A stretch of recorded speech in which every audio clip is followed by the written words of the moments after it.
Hola, ¿qué tal? ¿Cómo están? Muy, pero muy buenas tardes. Como todos los miércoles, a partir de las 18 horas nos reencontramos para tratar todos temas de actualidad, toda la preocupación que tienen nuestros adultos mayores, nuestros mayores de 50 años, aquellos que están sin trabajo y con la preocupación si en algún momento se van a poder jubilar, cuáles son los cambios que se vienen. Bueno, todos los temas que son necesarios explicar para toda nuestra audiencia, mayores de 50. Les recordamos la forma de estar comunicados, 155-154-4038. Recuerden que Diana los atiende de lunes a viernes, toma el mensaje y le vamos a ir respondiendo a cada uno de ustedes. Con demora, sí. Con demora, les pedimos siempre disculpas porque no tenemos un gran equipo, una gran cantidad de gente que pueda estar respondiendo en forma casi inmediata y mucho más cuando tenemos que primero hacer las averiguaciones. 155-154-4038 es una de las formas para estar comunicados con nosotros. La segunda forma es a la dirección de correo metundis@gmail.com. Allí se podrán expresar. Lo que siempre estamos pidiendo es que pongan los datos de la persona que nos están consultando para poder dar una respuesta más certera. Si no, son respuestas genéricas que quizás no es lo que ustedes estén esperando o la respuesta necesaria. metundis@gmail.com. Y bueno, así de esta manera, como nosotros acompañamos desde hace más de 10 años a nuestros mayores, ellos nos siguen acompañando a nosotros. ¿Sabías que con tu tarjeta Superviel de débito tenés 20% de ahorro todos los días en farmacias y perfumerías de todo el país? Además de ahorrar dinero, también ahorrás tiempo, porque das fe de vida en forma automática sin tener que acercarte a la sucursal. Superate, Superviel. Seguimos con el programa, vamos a dar algunas de las respuestas de gente que nos escribe. En este caso, Horacio Herrera tiene dos consultas. Tiene 55 años de edad y 30 de aportes. No tiene trabajo. ¿Puede iniciar su trámite de jubilación? No, Horacio. Hasta que no cumpla los 65 años, por más que tenga los 30 años de aporte, lamentablemente no puede iniciar su trámite de jubilación.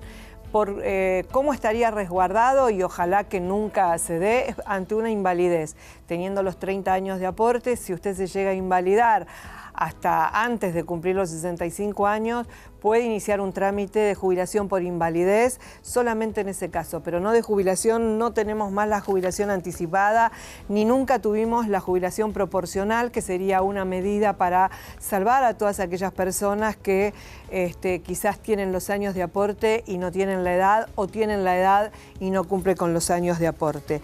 La segunda consulta, de no poder obtener la jubilación, ¿hay alguna posibilidad de sacar una pensión o cobrar una pensión derivada de su papá, que era policía retirado?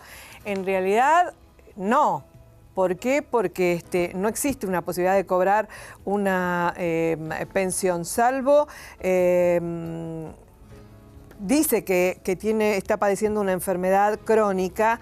En realidad, lo que le dije al principio, ante una enfermedad, si reúne el 66% de incapacidad, puede obtener una jubilación por invalidez. Una pensión, no, debería tener un 76%, pero además, teniendo una invalidez o una enfermedad, solicita el otro beneficio.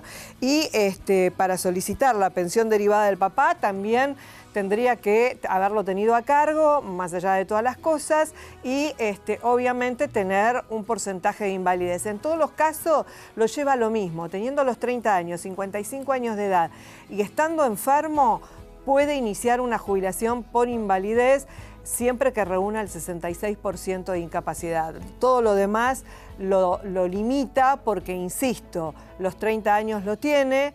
En los otros casos, para tener pensión no contributiva o pensión derivada del papá, tiene que tener una invalidez. Si tiene una invalidez, puede tranquilamente solicitar su beneficio de jubilación por invalidez.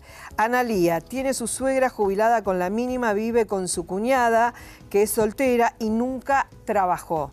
Consulta, ¿puede ponerla la suegra a la hija a cargo de la obra social, llegando al caso para pedir posteriormente la pensión? Bueno, tiene que ser similar, va a ser similar a lo que contesté en este caso a Horacio. O sea, si la hija está incapacitada, tiene que tener el certificado del CUT. En ese caso la va a poder poner a cargo y el día de mañana poder pedir la pensión de la mamá, pero de la pensión obviamente en este caso de la madre. Obviamente me está diciendo que es jubilada, porque si era pensionada tenía que demostrar que la incapacidad la tenía al momento del fallecimiento del titular del beneficio, pero no, siendo jubilada su suegra va a poder poner a la hija siempre y cuando tenga el 66% de incapacidad, y para esto tiene que iniciar el trámite del CUT, el Certificado Único de Discapacidad.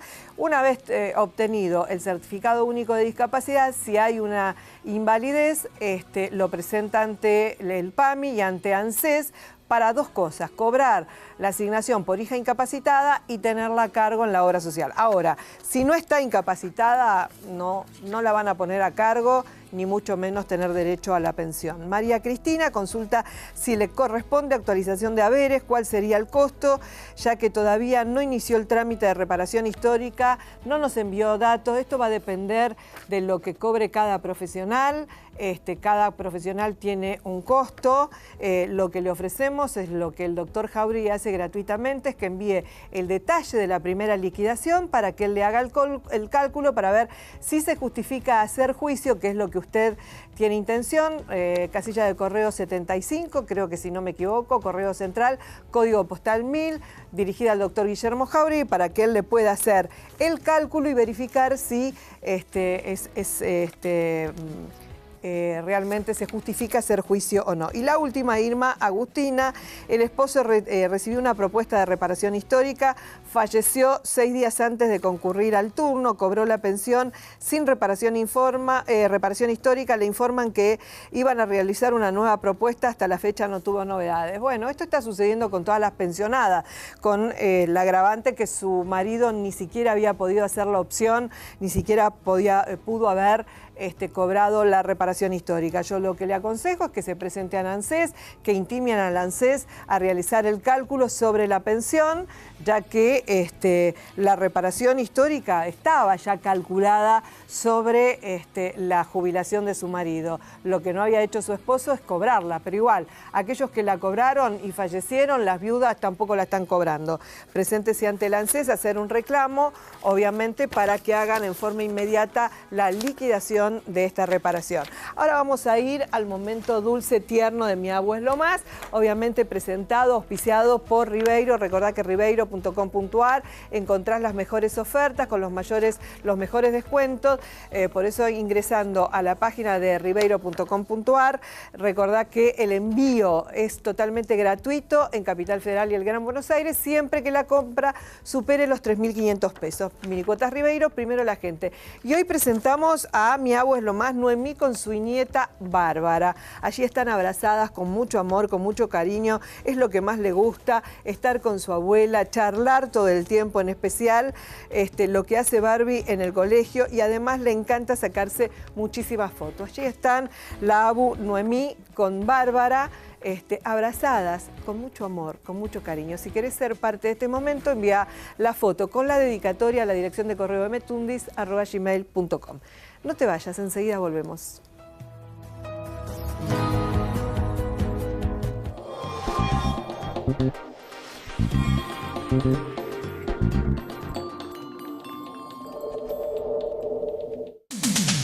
Minicuotas Ribeiro te ofrece notebook Lenovo a 13.599 pesos. O llévalo con tu tarjeta de crédito de todos los bancos. Minicuotas Ribeiro. Primero la gente.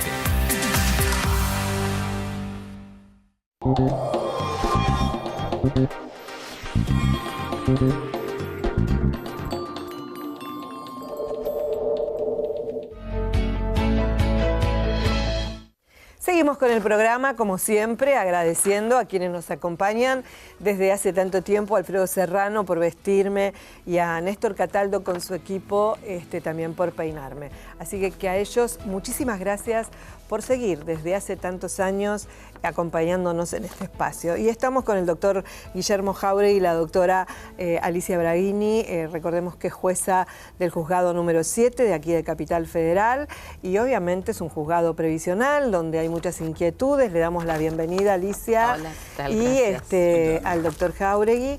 Yo le digo a Alicia, es doctora, es jueza, pero la queremos, la conozco hace tantos años que a veces cometo ese error. No hay ningún error, perdón. Yo siempre digo que yo no nací juez, yo trabajo de juez.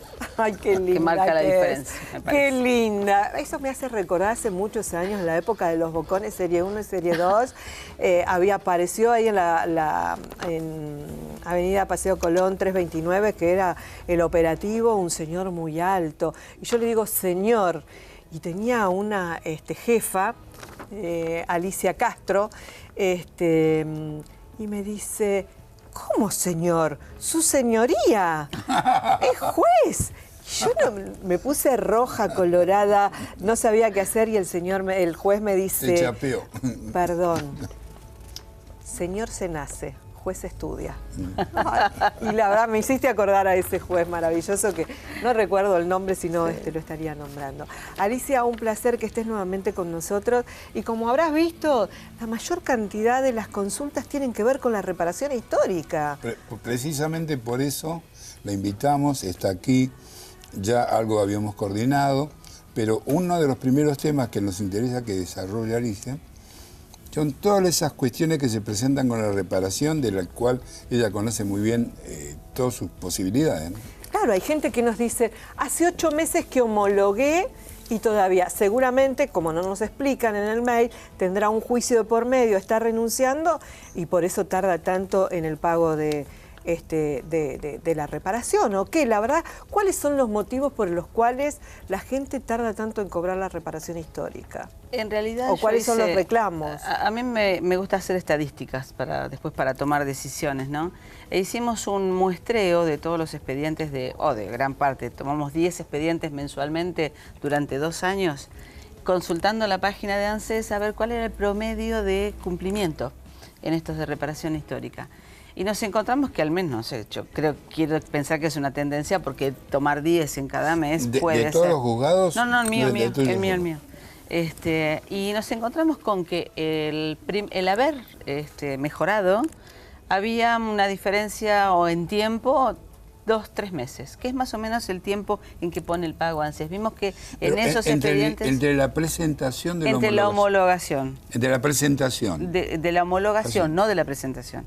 De la homologación. Porque ANSES que necesita informáticamente ver un código que dice ATH, Acuerdo Transaccional Homologado. A partir de allí se pone en funcionamiento esta maquinaria informática previsional del organismo para poner al pago primer haber y la primera cuota del retroactivo. 3 meses entre la homologación y el cobro. Así es. Lo que nos interesaría a nosotros tener idea es desde que aceptó hasta que cobra. Bueno, te puedo decir que pasados... A ver, para que más o menos se entienda. Desde el momento en que la persona que firma pone la huella digital, va con el abogado que la acompaña, en líneas generales, sin perjuicio de los problemas que pudo haber habido informáticos, de validación de firmas, un montón de cuestiones técnicas que nos escapan, pero en líneas generales, cuando una persona firma un acuerdo, ese acuerdo inmediatamente llega a la justicia. Llega a la justicia informáticamente, no es en papel. En ese momento se entera si hay otro abogado y otro juicio, se entera ese otro abogado que hay un acuerdo transaccional que se ha firmado, le mandan una cédula electrónica. Sí. Esto tiene un plazo de 3 días en la justicia para decir ¿qué? Para decir que ratifica el acuerdo o para decir desisto del acuerdo. Pasados esos 3 días ya está en condiciones de ser homologado o rechazado. En líneas generales, en el juzgado, cuando los expedientes se presentan así, más o menos estamos en un promedio de 15 días, 20 días que se homologan los acuerdos.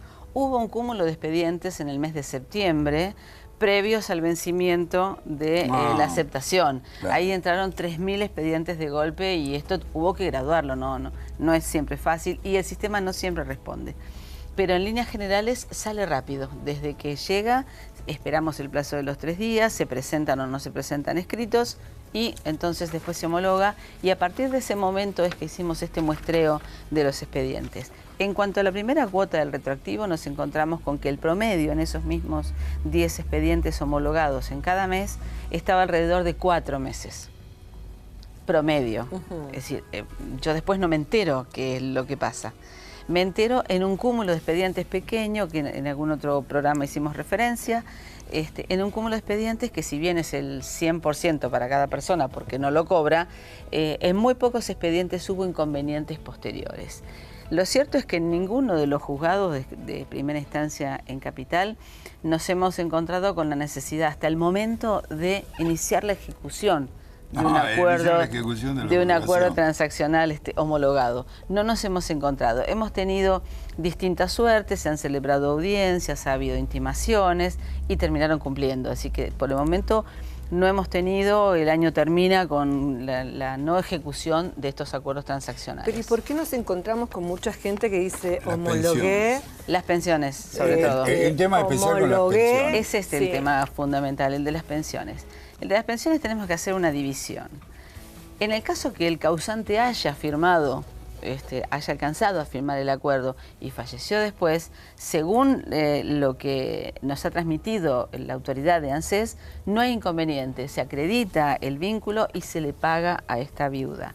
En el caso que haya fallecido... Perdón, Alicia, es muy importante lo que está diciendo Alicia, porque es lo que el ANSES o ella puede recabar como información oficial. Exactamente. La muerte de la persona, si al morir la persona firmó el acuerdo, está como transfiriendo. Bueno, pero no se está cumpliendo porque tenemos cientos y pero cientos de la traemos reclamos. a ella para escuchar todas las campanas, Mirta.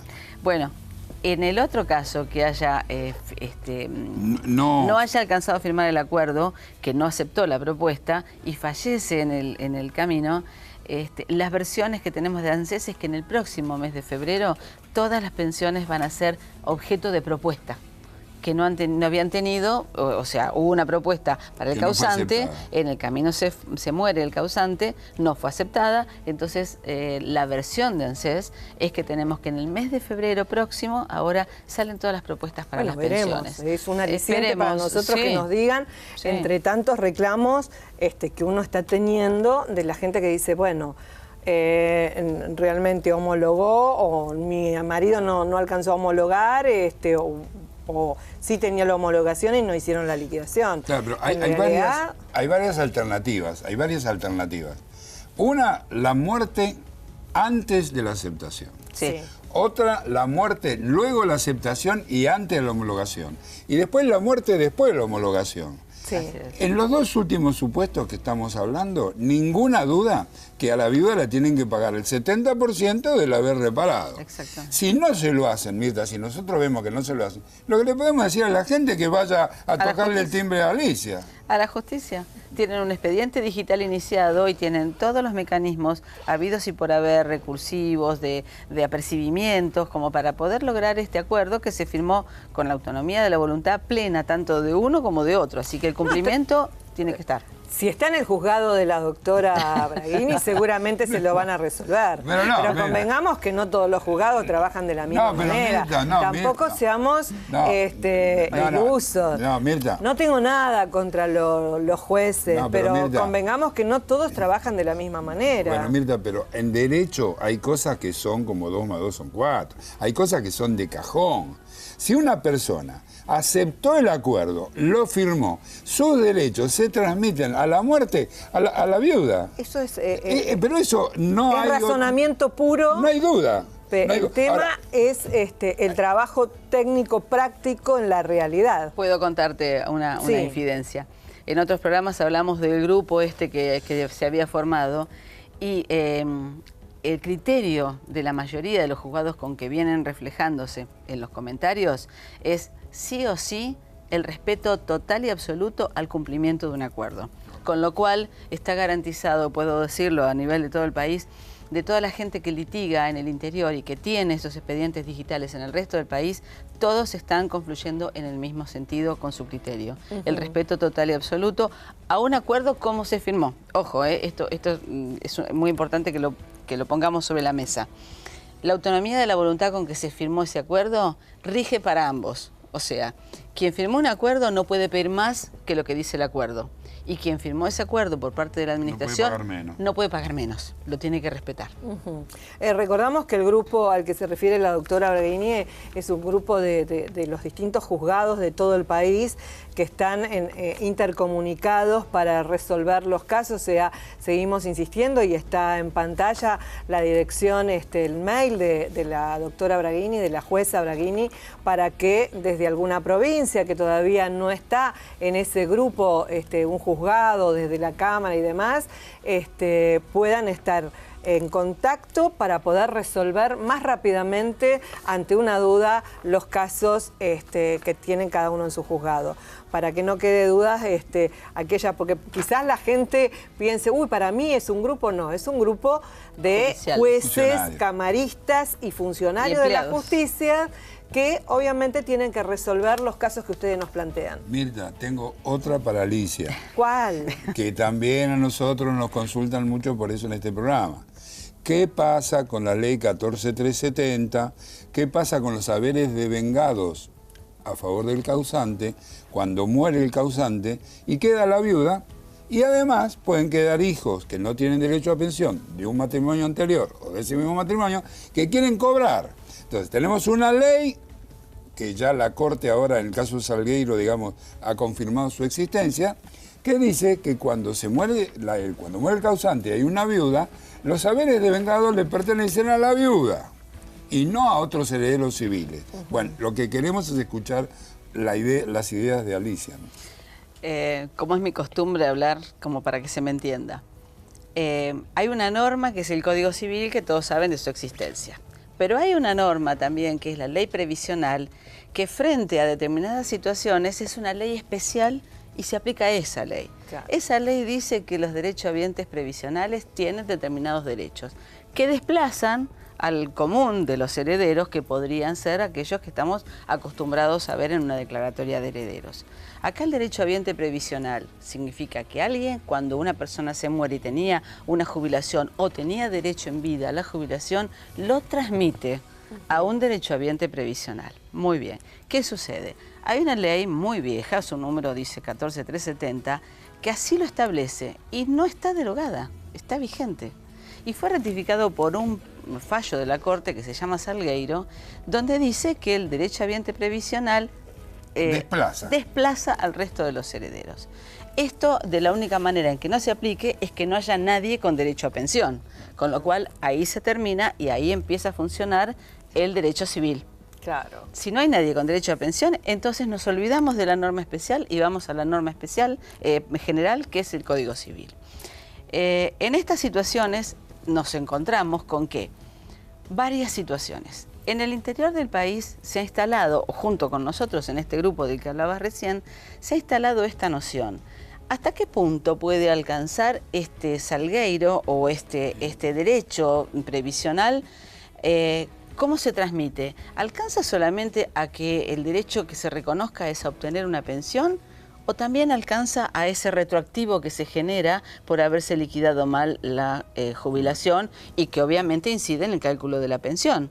Bueno, acá por lo menos en Capital todos opinamos que el fallo Salgueiro se aplica. Es decir, si hay una señora, que afortunadamente señoras nosotros sobrevivimos a los caballeros, si hay una señora que está cobrando una pensión y su cónyuge, su pareja, su conviviente cobraba una jubilación o tenía derecho a obtenerla, no le quepa duda que esa jubilación, ese cálculo de jubilación con su retroactivo, ese cálculo de pensión va a ser para usted. Claro, al menos no la tiene que compartir. Eso es aplicable también en los reajustes, con la retroactividad de los reajustes, ¿no? Claro, con los reajustes, por supuesto. Sí, porque hay muchos hijos que reclaman.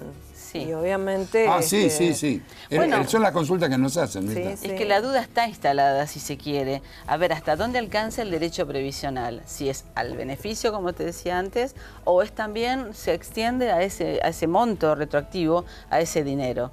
También nos encontramos con alguna particularidad, como por ejemplo, existen casos donde si quiere abrirse un sucesorio, el único bien a suceder es ese crédito de la Seguridad Social. Claro. Y hemos encontrado con precedentes de jueces civiles que se han negado a abrir el sucesorio porque se trataba de un crédito previsional nada más. O sea, no había bienes registrables. Claro. Por lo tanto, sin ninguna duda, en el ámbito previsional, esa señora, esa persona, va a tener derecho a ese monto de retroactivo. Igualmente, si solamente hubiera derechohabientes, herederos, desde el punto de vista civil, también van a poder cobrar ese retroactivo si no hay nadie con derecho a pensión. Es decir, pero estas son situaciones nuevas que están apareciendo ahora, que serán objeto de resolución sin ninguna duda. Bueno, hoy ANSES está denegando a todos los herederos, cuando no hay alguien con derecho a pensión, a percibir retroactivos de sentencias. Claro, manda a la sucesión. Claro, rechaza la sucesión. Solamente, obviamente, reconoce ante el hecho que ya sabemos de una viuda. Y cuesta más cobrar los reajustes en las sucesiones, Alicia. Bueno, mi mecánica, yo termino esos expedientes cuando ya no hay nadie con derecho a pensión, se presentan los herederos, en algunos casos con declaratoria, en otros con un testamento, cuando no hay nadie, abierto por supuesto una sucesión a intestato o testamentaria. Yo termino el expediente, termina la ejecución, se liquida, se intima ANSES para que se pague, si no paga se embarga y recién después lo remito, lo transfiero a la sucesión. Es decir, no dejo abierta la posibilidad de que el juez civil diga algo. Ah, claro. Yo lo termino. Ella es la dueña de... Ella tiene el poder sobre el dinero depositado. Claro. ANSES deposita la orden del juzgado de ella. Claro. Entonces, ella hace cumplir la ley 14370, la hace cumplir porque ella es la que dispone el cheque con que le va a pagar a ¿Ese criterio lo aplica cada juez en su juzgado? En la mayoría de los juzgados optamos porque los jueces civiles, ante la inclusión de un crédito de naturaleza previsional, han dicho siempre ocurra por la vía que corresponda. ¿Por qué? Por no estar especializados en la materia previsional. Entonces, hemos optado por terminar ese expediente, culminar la ejecución, que el dinero se consolide el número, que es la etapa en la que estamos, que se consolide, que se diga cuánto es lo que le corresponde y si hay alguien con derecho a pensión lo cobrará en el expediente en el juzgado de seguridad social. Si no hay nadie con derecho a pensión se transferirá al sucesorio. Bueno, la verdad, libro abierto acá con el doctor Jauri y la doctora Braghini. Por eso lo invitamos. Por eso, y la vamos a seguir invitando y queremos que siga estando en el programa. Así que a ambos muchísimas gracias y nosotros nos despedimos porque llegamos al final del programa, nos quedaríamos preguntándoles muchísimas cosas más, pero bueno, vendrá en otro programa y ahí aprovecharemos las consultas que nos haga la gente. Así que muchísimas gracias por habernos acompañado en este día miércoles. Recuerden que es a partir de las 18 horas. Los esperamos la semana próxima aquí por Metro.